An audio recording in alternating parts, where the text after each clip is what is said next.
किया जा रहा है। रमीज राजा को फारिग करने का फैसला कर लिया गया है। शहबाज शरीफ ने नए चेयरमैन पीसीबी के लिए 2 नाम दिए गए हैं उन्हें, जिनमें नजम सेठी का नाम भी शामिल है।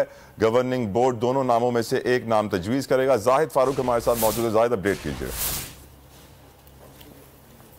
आपने हुकूमत ने पाकिस्तान क्रिकेट बोर्ड के ऊपर जो है वो फैसला किया है और स्वाबीरी इख्तियार है वज़ीर आज़म पाकिस्तान का कि 2 मेंबर्स बोर्ड में जो है वो भिजवा सकते हैं और वो अपने 2 नाम जो है वो पाकिस्तान क्रिकेट बोर्ड की जो गवर्निंग बॉडी है उसके लिए वो तजवीज़ करेंगे बाकी मेंबरान के साथ।